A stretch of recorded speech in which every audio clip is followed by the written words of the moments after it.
আসসালামু আলাইকুম। ফেসবুকের বন্ধুরা কেমন আছে সবাই? গত ২-৩ দিন একটু ব্যস্ততায় যাচ্ছে। যার কারণে তেমন খেলার ভিডিও দেয়া হয় না। আর এদিকে আমাদের NCL T20 শেষ হলো। রংপুর চ্যাম্পিয়ন হয়েছে। রং রংপুর টিমকে ধন্যবাদ, অভিনন্দন। তার সাথে আমাদের বাংলাদেশ ওয়েস্ট ইন্ডিজের সাথে ভালো একটা সিরিজ শেষ করে আসলো। তো সব মিলিয়ে একটু বিরতি যাচ্ছে, ওদের BPL শুরু হবে। আর আমি ব্যস্ত ছিলাম, যার কারণে খেলা নিয়ে ভিডিও তেমন তৈরি করা হয়নি, যার কারণে শেয়ারও করা হয়নি। আজকে ভিন্ন কিছু শেয়ার করছি। শুধু খেললে তো হবে না, খেলতে গেলে এনার্জি লাগে। সেই এনার্জির জন্য গরুর মাংস খেতে হবে। শীতকাল, মাংস খাওয়ার সিজন বলতে হবে। প্রচুর বিয়ে শাদী হয়, এই সময় খাওয়া দাওয়া বেশি হয়। হাঁসের মাংস, গরুর মাংস এই সময় বেশি ভালো লাগে। খাসিটাও ভালো লাগে, তবে পছন্দের তালিকায় ৩ নম্বরে। গরু ১, হাঁস ২, তারপরে খাসি। তো যাই হোক, মশলা মাখামাখি চলছে। পুরনো অভ্যেস ছিল, ব্যাচেলর থাকাকালীন টুকটাক রান্নাবান্নার অভ্যাস করেছি। এই জন্য বাইরা একজন গরুর মাংস নিয়ে আসলো খলিলের দোকান থেকে, এনে বললো যে রান্না করতে হবে। আপনি নাকি রান্নাবান্না জানেন, সবসময় গল্প করেন। এখন আর আমি তো বলি যে অস্ত্র জমা দিয়েছি, ট্রেনিং জমা দিই নি। বললো যে অস্ত্র আবার হাতে নেন, ট্রেনিং তো আছেই। যেই কথা সেই কাজ, শুরু হয়ে গেল। আর আমার ওয়াইফকে ধন্যবাদ দিতে হয় বাটা মশলাগুলো রেখে যাওয়াতে। এই যে দেখলেন, আদা বাটা, রসুন বাটা ছিল, জিরা ছিল, জিরা গুঁড়ো ছিল। তো যাই হোক, আর লং, এলাচ, দারুচিনি, হলুদ, মরিচ, তেল, লবণ, যতটুকু যেটা যে পরিমাণ দরকার। এখানে 1.5 কেজি মাংস আমি বসালাম। তো বাইরা মাংস খাওয়ার তাল তুলে দিয়ে আমাকে, ওনারা খুব মজায় আছে, দুইজনে চেয়ারে বসে আছে, চেয়ার থেকে আর নামে না। আমি রান্না করছি, খাবে। কিন্তু কিছুক্ষণ পর বললো যে আজকে রাতে নাকি ওরা খাবেই না, দুইজনে হালকা পাতলা নাস্তা করে আসছে, রান্না হলে সকালে খাবে। তো যাই হোক, আমি কাটাকুটি করতে একটু ঝামেলা লাগে। পেঁয়াজ কাটা, এই যে কাঁচামরিচ কাটা, আলু, হালকা আলু দিলাম, সেটা কাটতে হয়। তো ওইটা এত ভালো লাগে না, কিন্তু রান্না করতে খারাপ লাগে না, রান্না করতে আমার ভালো লাগে। তবে একটু ক্লান্ত ছিলাম, অফিস করে আসছি, জ্যামে পড়ছিলাম, যার কারণে একটু টায়ার্ডই ছিলাম।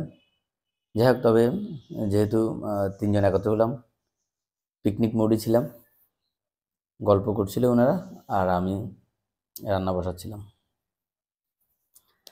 সব কিছু মশলা দিয়ে তেল সহ একসাথে বসিয়ে দিলাম।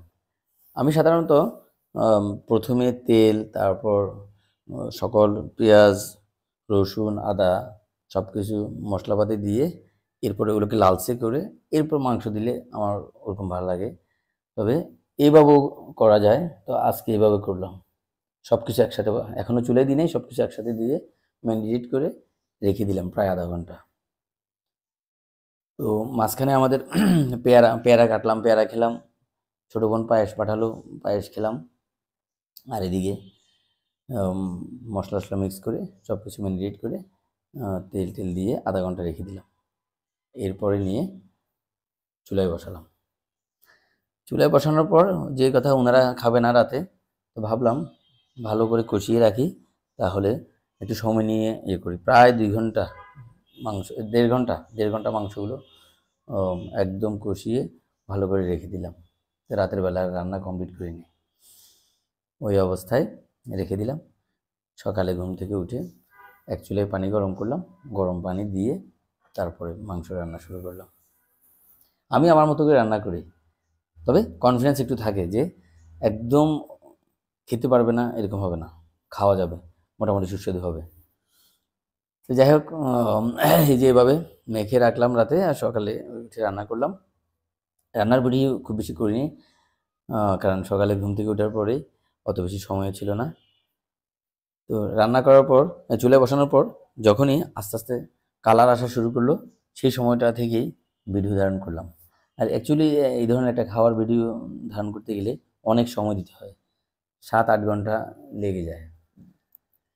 এই তো যাই হোক, অতক্ষণ করার তো সময় নেই। পরবর্তীতে যখনই কালারটা আসলো, এই আস্তে আস্তে কালার আসা শুরু করলো, তো ওরা বললো যে না, ঝোল বেশি রাখা যাবে না।